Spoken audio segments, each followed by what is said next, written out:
усвідомлена особистість насправді ніколи не буває жертвою, бо така людина завжди розуміє, що кожна ситуація, навіть найскладніша, це життєвий урок, це навчання, це можливість стати сильнішою, міцнішою, розумнішою, розвиненішою і так далі.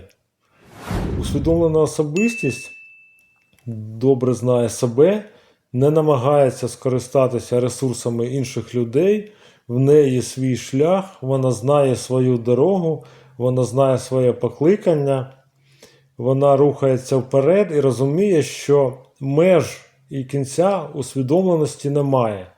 Це вічний безперервний шлях, шлях усвідомленості людини, особистості, зростання її ментального, духовного. І цьому шляху немає кінця. Це шлях безкінечний.